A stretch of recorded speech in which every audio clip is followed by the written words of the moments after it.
When your eyelids grow heavy and the hum of the world fades into silence, the body obeys an ancient rhythm. The pulse slows.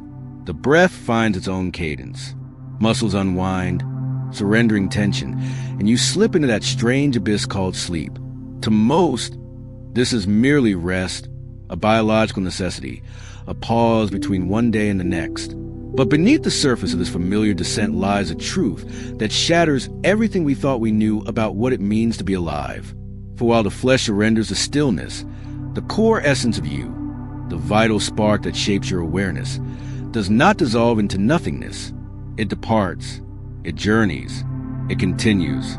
This journey is not the simple weaving of memories into dreams, nor the idle flickering of neurons. It is something far older, far stranger, whispered in the scrolls of Egypt, guarded in the chants of Tibet, and suppressed by those who feared its revelation. When you vanish into the night, you are not merely unconscious. You are voyaging through dimensions unseen, landscapes that shape who you become upon awakening. You may open your eyes each morning believing you simply slept, but your soul has already wandered across invisible territories, collecting fragments of wisdom or shadows that you barely recall. There's a reason you sometimes awaken with solutions you never labored to create, with burdens you cannot explain, with memories of places you swear you've never visited yet feel achingly familiar. These are not tricks of the mind. They are evidence that, each night, a part of you slips the leash of flesh and travels into regions beyond the reach of ordinary senses. Ancient cultures gave this nightly exodus many names. Some called it the Great Slumber, others the Gateway of Divinity. But a manuscript condemned and burned by the church in 1587 dared to name it with chilling clarity, the compulsory voyage.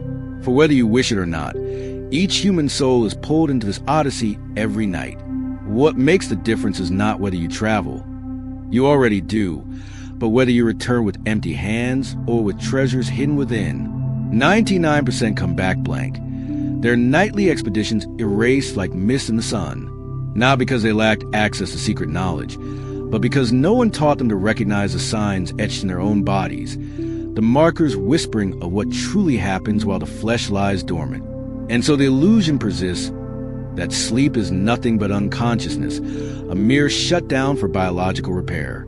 Yet if that were the case, how would we explain dreams that feel more vivid than waking life? Encounters with the departed that bring tears to our eyes? Sudden inspirations that alter the course of invention, art, and destiny? How will we explain the strange heaviness that settles over the body even as the mind begins to float free, or the uncanny déjà vu that clings to us like smoke from another world? You see, society has conditioned us to accept a narrow vision of reality. Flesh and bone, neurons and chemistry, nothing more. But the forbidden manuscripts whisper otherwise. They reveal that when the heartbeat slows and the muscles release their grip, the essence of consciousness slips beyond the material realm. It penetrates into dimensions some call astral, others ethereal. Names are irrelevant. The truth is simpler and far more revolutionary. Every night, you become more liberated than you can possibly imagine. Sleep is not silence. It is a gateway. Picture it. Your bed, your room, your body. These are the dock, the charger, the vessel at rest. But your awareness, that is the traveler, the explorer, the pilgrim who cannot be bound. Even as flesh lies inert, your consciousness drifts outward.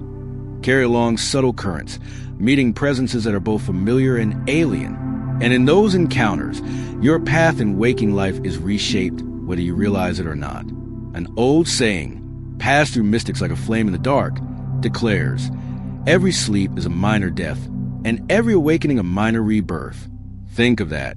To close your eyes is to surrender, to abandon ego, to dissolve the persona built during the day. Your body continues its automatic work, heart pumping, lungs filling, but your conscious awareness disconnects from the material anchor. For a few hours each night, you practice the very act that death itself will one day demand. The ancients knew this well. They taught that the process of death and the process of sleep are mirrors, identical in form but different in degree. The only difference is the lifeline, the unbroken thread, recognized across cultures as a silver cord that binds your wandering essence to the body. So long as this cord remains intact, you may leave and return. When it breaks, the voyage is final. Death is simply the permanent sleep, the grand release, while each night we rehearse its subtler form. Do you begin to see? To sleep is to die without dying, to depart without abandoning, to glimpse eternity without being swallowed by it. This is why countless spiritual lineages revere the threshold of sleep as sacred. They taught rituals before bed, not merely to bless the resting body, but to guide the traveling soul, to remind it of its mission and its safety as it stepped across the veil. To them, sleep was not idleness. It was training, preparation for the great crossing. Those who mastered the art of conscious sleeping approached death not with terror, but with serenity, for they had already walked its corridors 1,000 times. And yet, the vast majority forget. They wake with nothing but fragments, a residue of images, sensations that fade before breakfast. But forgetting does not mean the experiences never occurred. It only means a bridge between waking and sleeping remains untraversed, its gap too wide for memory to carry across. But the bridge can be built, the gap can be narrowed. To honor sleep as a rehearsal of dying is the first step toward living with true awareness. For in those journeys, you are not alone. Consciousness is never solitary. Each night you brush against presences, some luminous, some shadowed, each bearing gifts or challenges. Some come to heal, some to test, some to mirror what you must face within yourself. And if you have ever woken with a fragrance you cannot explain, a voice still echoing in your ears, or an emotion too vast to trace to any earthly cause, then you have touched this truth. You have carried back a fragment of your midnight voyage. The ancient schools spoke of techniques to strengthen this remembrance. They understood that the boundary between the first sleep and the second, the forgotten pattern of segmented sleep, was a holy intermission. For in those hours when one wakes briefly at midnight before returning to rest, the body remains in deep brainwave rhythms while the mind begins to flicker awake. It is there, in that twilight corridor, that the veil is thinnest. There, one may consciously step out, direct a movement of awareness, and cross between worlds. Imagine lying awake in the stillness of midnight, your body heavy and inert, your breath deep, your mind both resting and alert. This is a doorway. Through it, countless initiates once entered deliberately, projecting their subtle essence beyond the body, navigating dreamscapes as real as stone and sky, returning with memories etched in fire.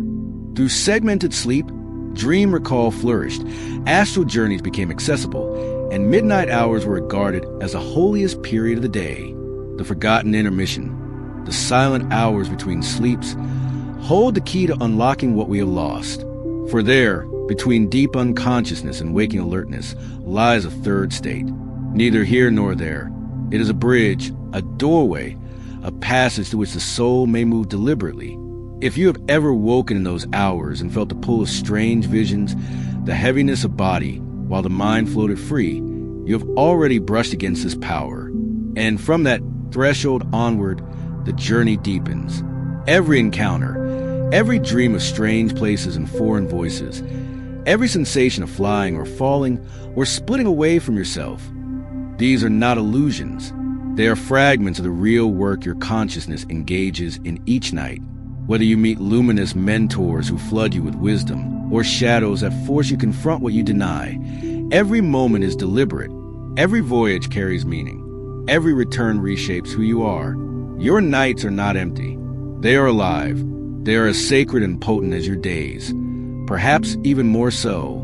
For the self that wanders beyond the body each night is the self that remembers, the self that sees through the thin veil, touching eternity in the darkness. Beyond the stillness of your resting body, the voyage unfolds like a tapestry woven from threads of light and shadow. The soul drifts into realms where form obeys no earthly laws, where distance is measured not in miles but in vibration, where language dissolves into symbols and resonance. Here, awareness is unbound, more fluid, more radiant than it ever appears in daylight. And yet, few return with clear memory of these journeys, not because they did not happen, but because memory is a fragile vessel, easily shattered when the consciousness re-enters the weight of flesh, but fragments persist. A dream that lingers too vividly to be dismissed. An encounter with a long-lost loved one whose touch feels more real than the morning light. A vision of places you have never visited but feel carved into the marrow of your being. These are not accidents. They are messages, residues of truth leaking through the veil. The ancients understood this well. In Egypt, rituals guided the sleeper to the duat, the realm between worlds. In Tibet, texts taught the art of lucid dying, preparing practitioners to maintain awareness as the body surrendered. Even in medieval Europe, whispers circulated of midnight awakenings as sacred pauses, when the veil thinned and the soul could step consciously into its nocturnal role. All these traditions converged upon one understanding: sleep was never passive. It was participation in the mystery. The forbidden manuscript, burned in fear centuries ago, dare to say aloud what others hid in symbols, that the compulsory voyage is universal. Every human soul must embark upon it. The only difference lies in how awake you are to its unfolding. Do you drift through it blindly, returning with empty hands? Or do you learn to see, to feel, to bring back what awaits you there? For each night, as you surrender to the abyss, you are not alone. The dimensions you enter teem with other consciousness. Some are fellow travelers, souls also wandering, some aware, most unaware. Some are guardians, luminous presences of profound wisdom, ensuring the silver thread remains unbroken, steering you gently away from realms that would overwhelm. And others are shadows, confused fragments of consciousness, wandering in density, drawn to the energy of those not yet learned in protection. They are not always malicious. More often they are lost, yet they can drain, confuse, or frighten the unprepared. Here lies the importance of vibration. Before sleep, the thoughts you carry act like a magnet, shaping which presences you meet, which dimensions you enter. To lie down saturated in fear, anger, or despair is to tune yourself toward the densest layers, where troubled entities linger. To fall asleep wrapped in love, gratitude, and light is to lift your vibration, aligning with guardians, teachers, and luminous companions. The law is simple yet profound. Frequency attracts frequency. Have you ever felt it? The dream where a radiant figure guides you from danger, the sudden peace in the middle of a nightmare, the inexplicable sense of safety upon awakening. These are traces of guardianship, protectors moving silently around your journey. Likewise, have you ever woken drained despite hours of rest, or felt the residue of fear that no daylight could explain? These are signs of encounters in denser realms, moments when your vibration opened doors to shadows that fed on your energy. Neither should be ignored, for both carry lessons. The light teaches you of your guardianship. The shadow teaches you the frequencies you must master within yourself. But there is more. The compulsory voyage is not merely personal. It is collective. Each night, countless souls participate in work that transcends individual stories. Healing circles where consciousnesses gather, transmitting energy to places of war or illness. Councils in ethereal temples where assignments are given, comfort a soul in transition, inspire an inventor, send courage to a leader. These midnight missions weave silently into history, hidden beneath the illusion of dreams. Look closely at the stories of human brilliance, and you will find their origins in sleep. Nikola Tesla, who saw his inventions in visions upon waking. Kekule, who dreamt of the serpent devouring its own tail and discovered the structure of benzene. Paul McCartney, who awoke with the melody of yesterday fully formed in his mind. These were not random firings of neurons. They were downloads from higher realms, transmissions carried through the nightly voyage. If such revelations shape the world of inventors and artists, imagine what silent contributions are made by millions of unknown souls each night. Teachers guiding young spirits, healers sending energy, protectors warding the vulnerable. Your dreams may be more literal than you dare to believe. Perhaps you have dreamt of teaching children in classrooms of light, or healing animals you never met. Perhaps you have dreamt of standing in vast halls where souls gather in luminous circles. These are not idle fantasies. They are memories of your nightly service. For every soul, regardless of earthly status, contributes to the great work. The carpenter, the scholar, the child, all may serve in realms unseen, assisting in ways their waking mind cannot comprehend. And there is yet another mystery, the parallel lives. In the boundless web of existence, there are not only other souls, but other selves. Versions of you that made different choices, walked different paths, lived alternate fates. During sleep, consciousness sometimes drifts into these parallel realities. You may encounter yourself as you might have been, confronting challenges or triumphs that echo your own, but with subtle variations. These encounters are not random. They mirror the struggles and questions you carry, offering insight through reflection. Think of the deja vu that grips you, the sense you have lived this moment before. Think of the dream that feels too real, where you are yourself yet not yourself, living another story with uncanny detail. These are crossings into parallel timelines, glimpses of the vast library of your being.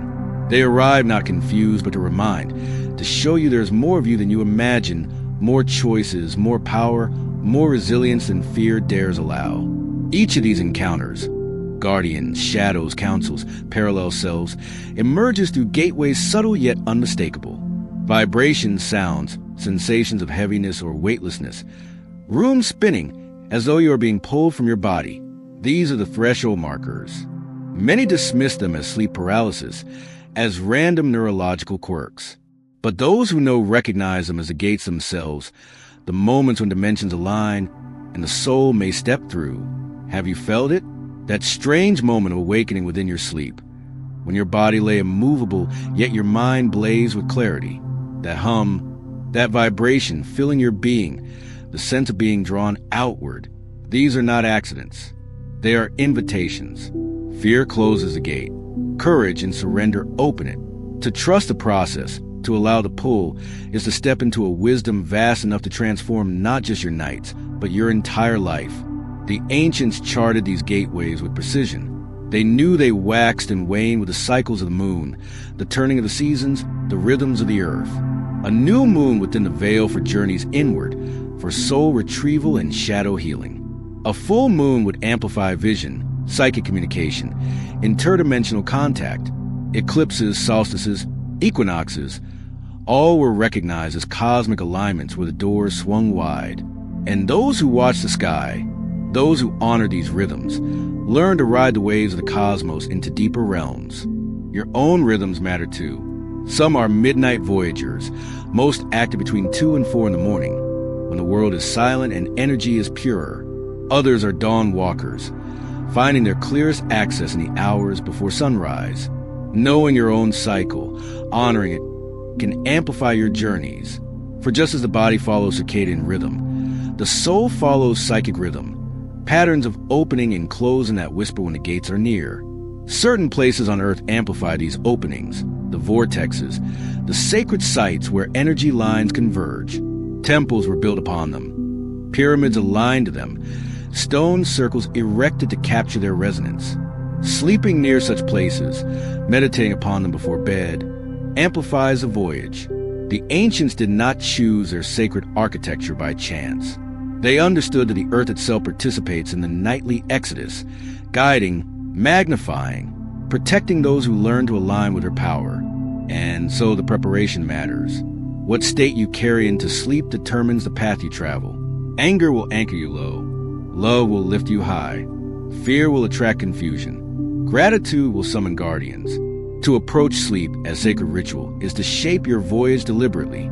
Some traditions taught prayers, others visualizations of light, others the wearing of stones, amethyst to enhance memory, black tourmaline to guard against intrusion, quartz to amplify intention. These tools matter less than the sincerity behind them, for the true key is intention. A mind that declares, "Tonight I will remember," is a mind programming itself to awaken not only in the morning, but within the voyage itself. And in those voyages, the soul serves. It rescues. It heals. It teaches. It learns. Sometimes you wake drained, not because you slept poorly, but because you spent the night laboring in subtle realms. Sometimes you wake inspired, because you receive the seed of an idea, the echo of a teaching, the blessing of a mentor. Sometimes you wake shaken, because you touched your own shadows, or faced entities who mirrored your fears. All of these are valid. All are real. All are part of the compulsory voyage that every soul must take. The question is not whether you travel. The question is whether you will awaken to the truth that you already do. Every night, when the body falls silent and the silver cord holds steady, you join more than your own journey. You enter a vast network, an unseen gathering where souls converge. For consciousness is never isolated. It is a constellation, each point shining in relation to countless others. And when you sleep, the constellation awakens. Here lies one of the most profound truths whispered through ancient teachings. The soul group. These are not strangers. They are the companions who walk beside you across lifetimes, playing roles that change like costumes, yet carrying the same essence beneath. Sometimes they appear as family, sometimes as friends, sometimes as adversaries whose friction carves growth into your being. Always, they are the familiar ones, the ones who feel instantly known, whose presence sparks inexplicable recognition. During waking hours, veils obscure these deeper connections. But in sleep, when ego dissolves and persona fades, the veils thin. The masks fall away, and you encounter these companions in their true forms, radiant, timeless, unbound by the names and roles of this lifetime. Together you remember what waking life demands you forget, that your stories are interwoven, that you have planned and rehearsed, that each interaction holds purpose beyond the surface. In these nocturnal reunions, soul groups gather like councils. They meet in what mystics have described as astral universities or temples of light, vast halls where knowledge is not read in books, but absorbed as living streams of energy. Libraries where wisdom shimmers as light forms, accessed not by eyes but by resonance. Healing chambers where souls wounded by earthly trauma are bathed in luminous frequencies until their scars dissolve. You may think these descriptions are metaphor, yet they are more literal than imagination allows. For countless travelers have returned with similar visions, independent and unknowing of each other, speaking of the same vast schools where souls convene. Here, you do more than rest. You review the lessons of your current incarnation. You receive guidance for the challenges ahead. You even glimpse potential futures, paths branching like luminous rivers, some inviting, some daunting, all waiting for your choice. And sometimes you and your group plan together. Agreements are formed, contracts of the soul, to meet in waking life at just the right moment, to trigger each other's awakening, to provide comfort or resistance, to collaborate on tasks that serve humanity's evolution. That stranger who shifted your life's direction with a single conversation, that was no accident. It may have been planned in the astral temples long before the moment arrived in flesh. But not all nocturnal service is personal. Often, soul groups turn their collective energy toward healing the world itself. They gather in circles, radiating light into regions scarred by conflict, into forests gasping under destruction, into hearts despairing in silence. Sometimes thousands of souls join in these midnight missions, forming vast currents of luminous energy that sweep across the earth. Perhaps you have woken with the weight of unexplainable exhaustion, or the feeling that you participated in something monumental yet cannot recall. Perhaps you have felt a grief that did not belong to you, or a joy too vast to fit within your own story. These may be fragments of such missions, memories leaking through of nights when your soul joined the collective work of healing. The ancients called it a great work, the effort of awakened souls to balance and sustain the spiritual harmony of the world. They understood that sleep was the arena for much of this work, that night was not absence but participation. And so they taught initiates to approach each descent into sleep as sacred duty, to prepare as a warrior would prepare for battle, as a priest would prepare for ritual. For when you close your eyes, you may be called into service. Yet how are these experiences communicated back into waking life? Often through the language of dreams. But dreams are not written in ordinary words. They speak in the symbolic tongue of the soul. A key that appears in your vision may not be wood or metal. It may be the living emblem of a new passage ready to open in your life. A storm tearing across your dreamscape may not be weather. It may be the purification of emotions too long resisted. An animal guiding you may be no creature of flesh, but an archetype of forgotten strength within you, calling to be remembered. This is a higher unconscious speaking, a language of imagery and sensation that bypasses logic. Each symbol is not an object, but a code, a packet of information delivered in form your soul can decipher. To interpret this language, analysis is less important than resonance. Do not ask, what does this mean universally? Ask, what does this stir within me? What door within me does it knock upon? For while some symbols are universal, Water as purification, flight as liberation. Most are personal, sculpted by your history, your lineage, your essence. This is why the keeping of a dream journal is so powerful. To wake and immediately write the fragments, the images, the sensations, even if they appear meaningless. For with time, patterns emerge, themes repeat, symbols evolve, grow with their own journey, carrying deeper and deeper resonance. A staircase once seen as simple transition may later reveal itself as a ladder of initiation, guiding you through levels of consciousness across lifetimes. A door once symbolic of opportunity may later reveal itself as a literal gateway to memory, a passage into parallel selves. To track these symbols is to track the unfolding language of your soul. Some advanced practitioners have learned to enter dreams lucidly, to recognize symbols as living entities and ask them directly, "Who are you? What do you bring?" In these moments, symbols may respond with voices, gestures, or sudden knowing. For many traditions teach that symbols are not inert. They are intelligent forms, emissaries of higher consciousness, thought forms alive with purpose. To meet them lucidly is to converse with messengers of your own greater being. But to reach such clarity requires practice in the thresholds.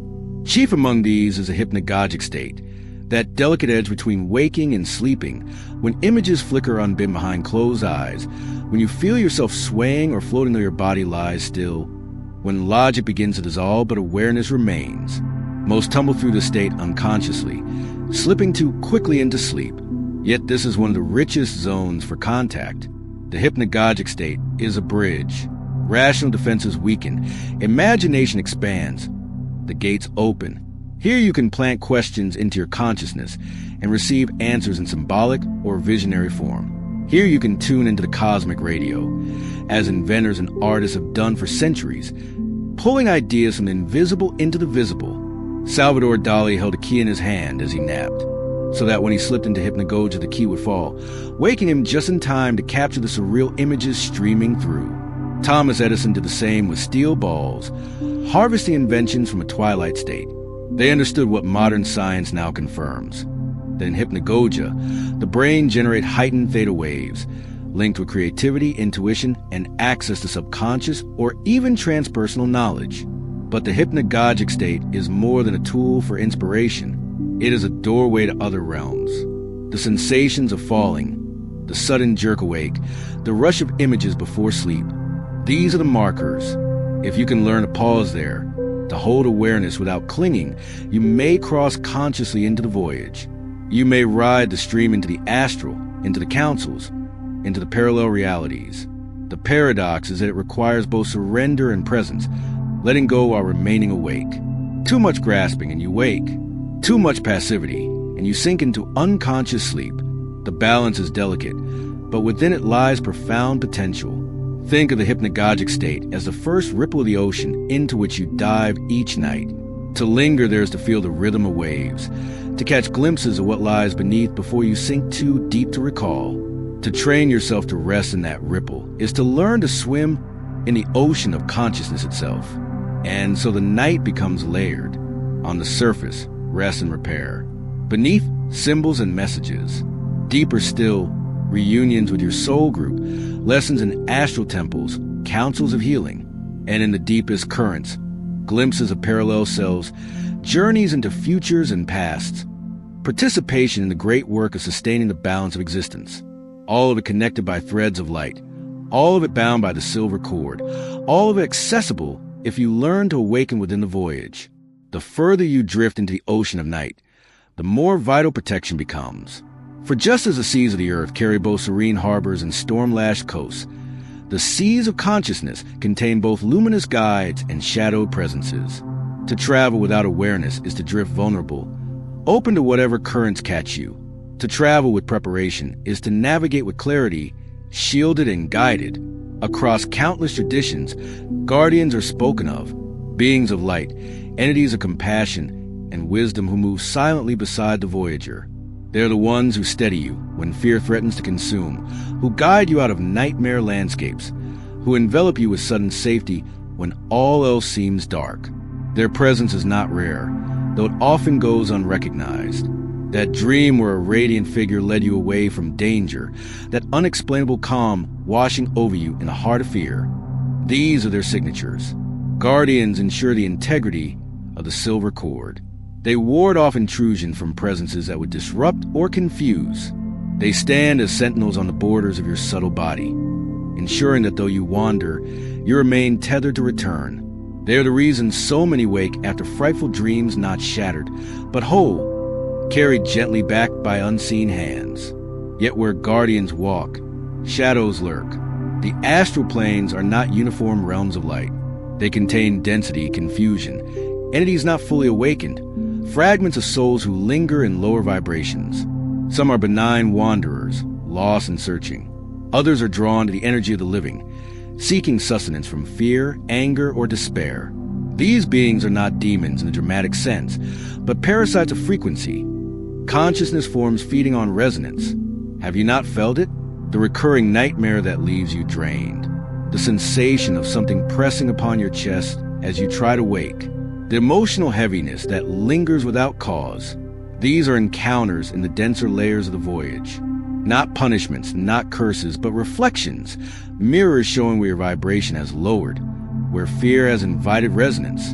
For in the subtle worlds, like attracts like with inexorable precision, this is why preparation before sleep is paramount. To carry unresolved rage, to fall asleep soaked in despair, is to tune your essence toward the densest layers. But to enter the voyage wrapped in gratitude, steeped in love, focus on light, is to raise your resonance. In such states, the lower entities cannot reach you. You become invisible to their frequency, inaccessible to their touch. The law is simple. Vibration determines encounter. The ancients devised countless rituals to ensure this resonance. Some lit candles and prayed. Some surrounded themselves with symbols of protection. Some visualized spheres of light, encompassing their body. All were methods of intention, affirmations of alignment. The method mattered less than the sincerity. For the true shield is not the object, but the frequency it awakens within you. One of the most powerful of these methods is what many call the armor of light. Before surrendering to sleep, close your eyes and envision yourself enveloped in radiant brilliance. White, golden, or violet. Choose what stirs the deepest sense of purity within you. See this light emanating outward from your chest, your head, your very skin, until your entire form is encased in luminous radiance. Let it expand into a sphere surrounding your body, a shield through which only love and truth may enter. Then affirm, I travel under divine protection. I journey for the highest good. Only light may touch me, only love may guide me. Simple words, simple vision. But with sincerity, the effect is profound. In the subtle realms, intention is currency. What you declare becomes your signature, your beacon. Guardians are drawn to such light, while parasites recoil, unable to penetrate. Many who practice this nightly report not only safer voyages, but clearer dreams, richer memories, deeper peace. For protection is not merely defense, it is alignment. Crystals, too, have long been companions in this practice. Amethyst placed near the bed, said to amplify dream recall and spiritual clarity. Black tourmaline, believed to absorb dense energies. Clear quartz, a magnifier of intention. Whether their power lies in metaphysical properties or in the resonance of belief, they function as anchors, reminders of sacred preparation. The scientific mind may dismiss them, but the experiential voyager often swears by their presence. For in the end, what matters is the tuning of consciousness, and any tool that helps tune is valuable. But even with protection, discernment remains essential. Not every presence that approaches in the subtle realms is what it claims. Some confused entities masquerade as guides, cloaking themselves in wisdom while feeding subtly on attention. True guides never demand worship. They never ask you to surrender your will. They do not bind, they empower.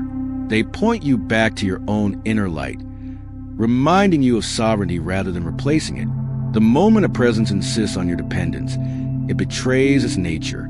Equally, some encounters that appear fearful may in truth be healing. Shadows are not always external. They are often your own, reflected back for integration. The frightening figure in your dream may not be an invader, but a fragment of yourself, a part long denied that demands recognition. To flee is to prolong the lesson. To face it with courage is to reclaim it, to weave the shadow back into wholeness. Thus, even nightmares can become initiations. The key is vibration. Meet fear with fear, and you remain trapped. Meet fear with courage and light, and the shadow dissolves into its true form, another aspect of your being, waiting to return home. Many who practice lucid dreaming have discovered this. When they turn to embrace the monster rather than flee, the figure transformed, sometimes into a child, sometimes into a guide, sometimes into pure light. The nightmare was never punishment. It was disguise. And so protection is not only about warding off the external. It is about fortifying the internal. To carry peace within is to carry armor stronger than any ritual. To live in truth is to radiate a frequency unassailable. Night after night, the Voyage teaches this lesson, that light is not a fragile flicker but a force that reshapes realms. That fear is only the absence of recognition, a shadow waiting for illumination. The ancients called sleep sacred for this reason, not because it guaranteed comfort, but because it guaranteed reflection. Each night, you see yourself in the mirror of the unseen. The guides show you your potential. The shadows show you your wounds. The journeys show you your role in the greater whole. To prepare, then, is not superstition. It is wisdom. It is to recognize that the voyage is inevitable and to step into it consciously rather than blindly. Imagine yourself each night, not as one collapsing into exhaustion, but as one preparing for a pilgrimage. You cleanse your thoughts, choosing love. You wrap yourself in light, declaring protection. You set intention, not just a rest, but to remember, to serve, to awaken. And then you surrender, trusting the silver cord, trusting the guardians, trusting the luminous essence of your own being to carry you through. In this way, sleep ceases to be escape. It becomes initiation. It becomes practice for the great death and rebirth, rehearsal for the eternal journey. The guardians stand watch. The shadows teach. The light surrounds, and you, voyager, pilgrim, eternal consciousness, travel the realms as you were always meant to. While the body rests, your soul rarely lies idle. The voyage of night is not only exploration, not only teaching and protection. It is also service. For the soul carries purposes beyond the small orbit of daily life, and in the silence of sleep, it responds to them. Have you ever woken exhausted though you slept soundly, as though you had labored through the night? Have you ever risen with emotions not your own, grief without cause, joy without source, a strange heaviness that cannot be explained? These may be the traces of assignments, the residue of missions your consciousness undertook while the body remained still. For many traditions speak of this, the nightly service of the soul. Some of these missions are personal.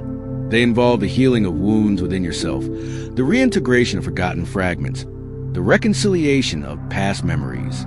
You may dream of confronting someone long gone or reliving a scene with a different outcome. These are not idle wanderings. They are rehearsals and repairs, processes by which the soul realigns itself. In such dreams, you are both student and healer, both actor and director, reshaping the narrative to free yourself. Other missions are relational. You may find yourself guiding a lost presence, assisting a consciousness confused after death, showing it the way back to light. You may meet with family souls, supporting them in struggles not visible in waking life. You may comfort, instruct, encourage, not metaphorically, but truly, for the soul needs no voice to transmit love, no body to convey guidance. In these encounters, you are bridge and beacon, offering light across the veil. And some missions are collective. The ancients called this the great work, the labor of souls joined in common purpose to heal, to balance, to elevate. In the halls of subtle realms, countless consciousnesses gather, working silently for the planet itself. They form circles of radiance, focusing energy upon regions torn by war, upon forests trembling under destruction, upon waters poisoned by neglect. They send light into human hearts clouded with despair, into leaders burdened with fear, into artists poised on the edge of inspiration. Perhaps you have dreamed of being in a vast temple filled with others, all radiating light together. Perhaps you have seen yourself in places you have never been, witnessing events you could not explain. Perhaps you have felt part of something immense, something beyond your individual story. These are memories of service. They are the moments when your soul contributed to healing larger than yourself. The evidence of these missions is scattered across history. Tesla spoke of visions arriving in sleep. Inventions received whole and radiant. Kekulé dreamed of a serpent devouring its tail and discovered the structure of benzene. Paul McCartney awoke with the melody of yesterday fully formed, as though whispered by another realm. These are not accidents. They are downloads, fragments of higher knowledge entrusted to souls during the voyage of night. Some are practical, shaping technology and art. Others are spiritual, planting seeds of awakening in human hearts. But all are gifts woven into the world through the silent labor of sleep, and you need not be famous to receive them. The soul's service does not measure worth by earthly acclaim. A child may dream of guiding animals to safety, and in truth their soul is sending healing energy to endangered creatures. A mother may dream of comforting strangers, and in truth she is soothing wandering spirits in confusion. A man may dream of teaching children in radiant classrooms, and in truth he is guiding young souls through early incarnations. Each soul contributes according to its essence, its capacity, its resonance. None is without purpose. Sometimes this service is exhausting. You may wake weary, your body feeling as though it bore the weight of unseen labor. Sometimes it is exhilarating. You may wake filled with fire, inspired to create, to act, to change. Sometimes it is subtle, a quiet shift in perspective, a sudden clarity, a gentle sense of completion. But always it leaves its mark. Always it shapes who you are becoming. What makes this even more wondrous is that service during sleep often unfolds in the company of your soul group. Those companions who walk with you across lifetimes also labor with you in the subtle realms. Together you form councils, plan incarnations, review lessons. Together you practice compassion, coordinate missions, and align your purposes. In these meetings, the roles of waking life dissolve. The mother may stand beside the child as equal, the adversary beside the friend as ally. For beneath the masks, all are collaborators in the greater story of growth. These councils often take place in what mystics call the temples of learning, halls of radiant architecture, luminous with symbols, where knowledge flows not as words, but as living streams. There you may review your life as though watching from above, seeing choices and consequences with clarity denied to waking eyes. There you may glimpse potential futures, paths not yet chosen but already alive as possibility. There you may agree upon contracts, pacts to meet, to challenge, to awaken each other in flesh. And there you may rest, receiving healing frequencies that mend wounds carried too long. Do you wonder why some relationships feel predestined? Why some encounters alter you instantly? Why some connections are charged with inexplicable depth? It is because they were arranged long before waking, planned in the temples, rehearsed in the councils, woven into the tapestry of incarnations. Sleep reveals this, reminding you of what waking demands you forget. Yet the work extends further still. For in sleep you may encounter not only other souls, but other selves, parallel versions of you, living alternate paths in alternate dimensions. The you who chose differently, who pursued another passion, who faced another fear. These encounters often appear as vivid dreams, too real to be fantasy, too strange to be coincidence. They are reflections of your own infinite nature, reminding you that existence is not linear but vast, that you are more than one lifetime, more than one story. To meet these selves is to glimpse the branching tree of your being. Sometimes they inspire, showing you strength you did not believe you possessed. Sometimes they caution, showing you the way to choices avoided.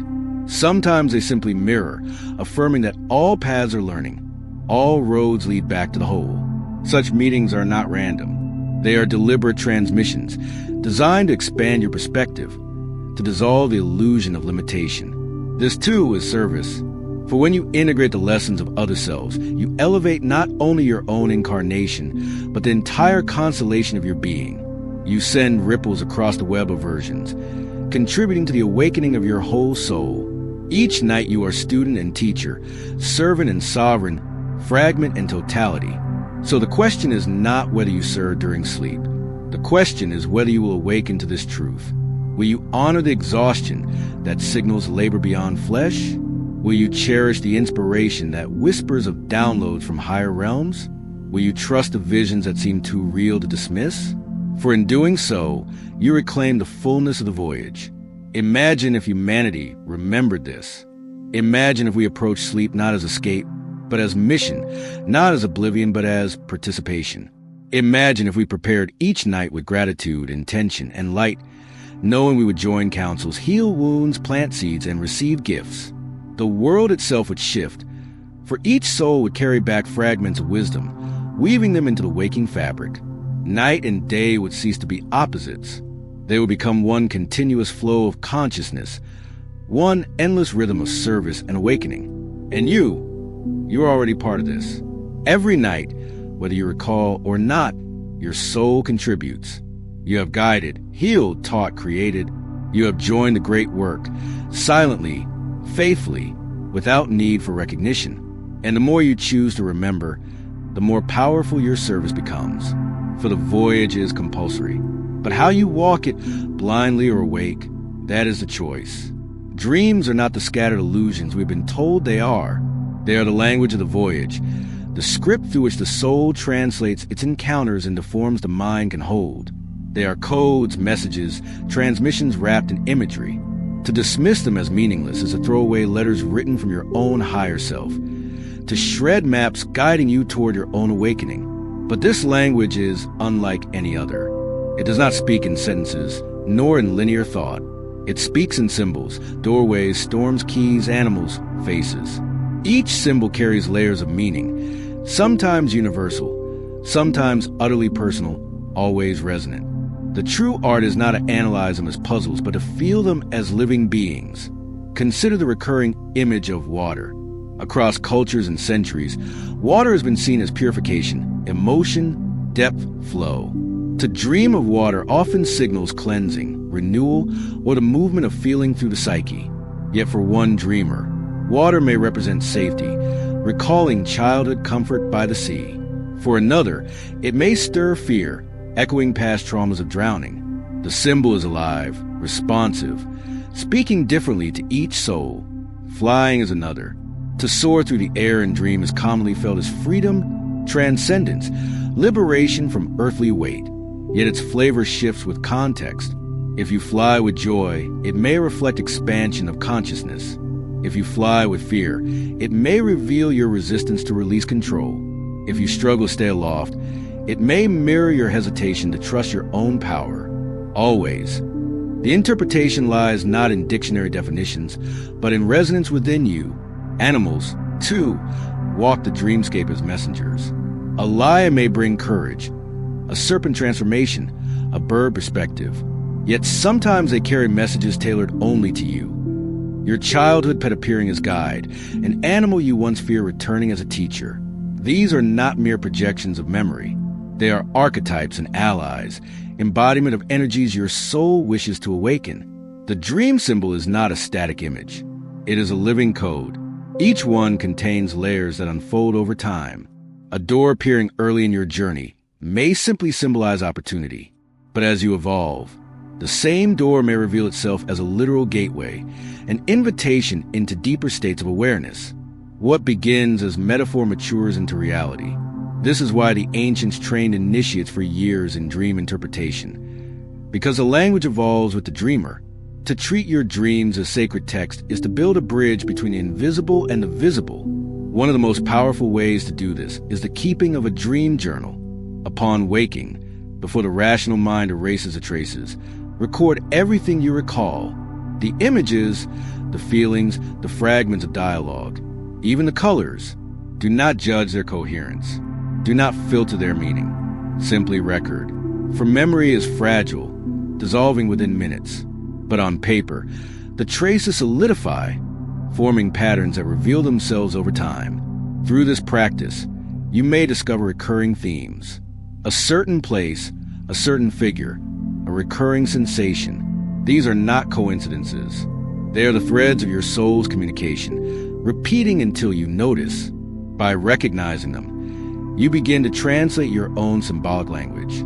Some practitioners go further, cultivating lucidity within dreams, to recognize that you are dreaming while still inside the dream. This state allows you to engage the symbols directly, to ask the door, will you guard? To ask the storm, will you cleansing? To ask the figure, who sent you? In many traditions, this is considered advanced practice, for it requires stability of awareness even as the body lies in deepest rest. Yet the insights it yields are profound, for you are no longer merely receiving messages. You are conversing with them, and sometimes you discover that the symbols themselves are conscious, not metaphors, but beings. A staircase that breathes, a key that hums with energy, a mirror that answers without words. These encounters reveal what some mystics have long taught, that dream symbols are not invented by the mind, but placed there by higher intelligence, crafted as emissaries of knowledge. To meet them lucidly is to recognize them as living teachers, carrying lessons too vast for words. Still, frustration often comes.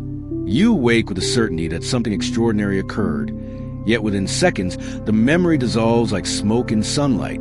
This does not mean the voyage was empty. It only means the bridge of recall is weak. Like a muscle, it strengthens with practice. The more you intend to remember, the more you write upon waking, the clearer the memories become. Techniques exist to assist this. One is gentle awakening, avoiding alarms that jolt you abruptly into the day. Instead, allow yourself to wake slowly, eyes closed, mind drifting back over fragments before moving. This prolongs a fragile state in which memory is accessible. Another is intention. Before sleep, declare, "Tonight, I will remember my journeys." Such simple words, repeated with sincerity, program the mind to attend. Anchors may also help. Placing amethyst near the bed, diffusing lavender, or repeating affirmations. These act as cues, signals to the subconscious that recall is desired. They are not magical in themselves, but they align the mind toward remembrance. Over time, with consistency, the memories grow stronger, the fragments more coherent, the voyages more vivid. And then there is the hypnagogic state, the most fertile thresholds, that shimmering edge between wakefulness and sleep, when images flash unbidden, when the body grows heavy, when you feel yourself falling even as you lie still. Most dismiss these moments, jerking awake in confusion or tumbling unconscious into sleep. Yet this is the gate. This is the moment when the rational mind loosens its grip and the soul begins to expand. To linger in this state is to touch the seam between worlds. Here, ideas flow freely, unfiltered by logic. Many of history's greatest breakthroughs were harvested from this twilight. Salvador Dali, napping with a key that would fall as he slipped too deeply, waking him in time to capture the surreal visions. Thomas Edison, holding steel balls that clattered to the floor, shocking him awake just as inspiration surged. They knew the power of this state, and they harvested its fruit deliberately. Modern research confirms it. In hypnagogia, the brain hums with theta waves, linked to intuition, creativity, and deep memory. Here, the mind is both receptive and awake.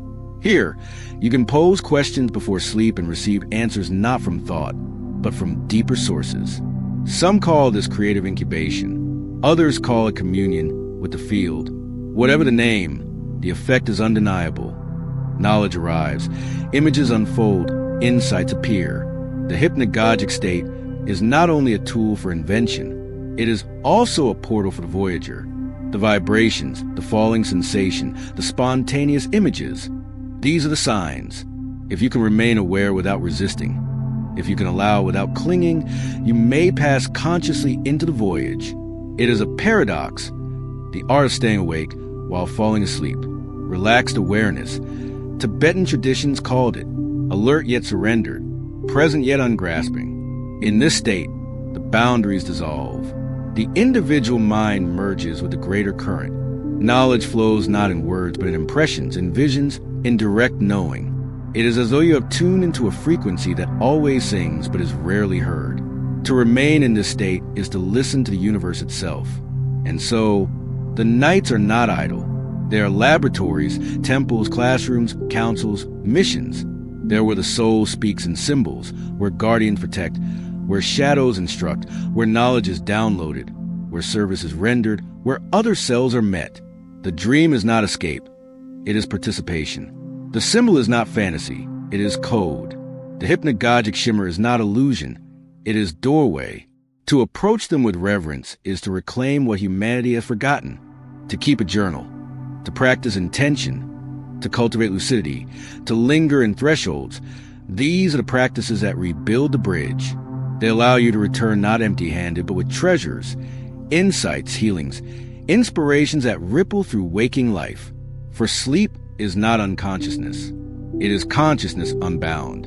And the dream is its language. There are moments in the voyage when the veil thins to a thread, when gateways open between worlds. They arrive like hidden currents, aligned with cycles far older than humanity. The moon swells to fullness, and dreams grow radiant. The new moon draws you inward, into shadow and remembrance. Solstices, equinoxes, eclipses. These are cosmic doors, moments when the rhythm of the heavens opens pathways to the soul. Those who watch the sky, who honor its turning, know these times instinctively. They wake with visions more vivid, with memories more persistent. For the gateways respond not only to the earth's rhythms, but to the rhythm of your own being. Each soul carries its own cycle. Some are midnight voyagers, finding the hours between 2 and 4 bathed in luminous clarity, when silence amplifies the call of the unseen. Others are dawn walkers, whose deepest journeys unfold in the hours just before sunrise, when light prepares to return and the soul carries back its treasures. To know your rhythm is to align with your own psychic tide, to swim with the current rather than against it. Even geography shapes the voyage. Sacred sites, vortexes, places where energy converges, these amplify the openings. That is why ancient temples stand upon them, why pyramids align to stars, why circles of stone mark intersections of unseen power. To sleep near such places is to sleep within resonance, to magnify the clarity of your travels. The earth herself participates in the voyage, her veins of energy intertwining with the silver threads of souls. Yet gateways alone are not enough. To step through requires preparation of heart and mind. Fear seals the door. Doubt anchors the soul. But love, gratitude, intention, they open the passage. Your emotional state before sleep is the tuning fork that determines which realm you will encounter. To enter angry is to descend. To enter thankful is to ascend. It is not superstition but law, as precise and as subtle as gravity is in the physical. Thus traditions taught nightly rituals. Some envisioned golden spheres surrounding the body.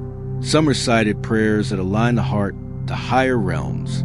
Some invoked guardians by name, calling their presence to stand watch. Others simply whispered intentions. Only light may touch me. Only truth may guide me. These acts shape frequency, and frequency shaped the voyage.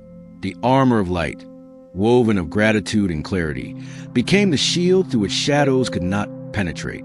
And still, discernment was essential, for not every voice in the night is a guide.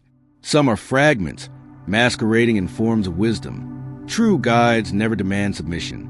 They never strip your freedom. They remind you of your sovereignty. They direct you inward. They leave you stronger in your own essence. False guides drain, bind, or create dependency. To discern is to feel their vibration. The true leaves you luminous. The false leaves you diminished. Not every presence is benevolent. Some are parasites of emotion, drawn to fear as moths to flame. They appear as nightmares, as oppressors in dream, as shadows pressing on the chest. But even these are teachers, for they remind you of the resonance you carry. They show you where fear remains unhealed, where wounds fester. To face them with courage is to dissolve them. To raise your frequency is to starve them. And when you cloak yourself in light, they cannot remain. Protection is not separation. It is recognition. You are not fragile. You are luminous. Fear convinces you otherwise, but the voyage reveals the truth. To declare your alignment with love, to rest in gratitude, to wrap yourself in light. These are not defenses against stronger forces. They're the unveiling of your own strength, the remembering of what you already are. And what are you? Not a body that dreams, but a consciousness that travels. Each night you are more vast than your waking mind dares admit. You cross into councils where healing flows through you into the world. You meet with companions who remind you of the promises made before incarnation. You guide lost souls home. You weave with your group the fabric of future meetings, challenges, awakenings. You step into parallel selves, learning from their paths, strengthening your own. You receive downloads of ideas, art, invention, seeds planted in your mind to bloom in daylight.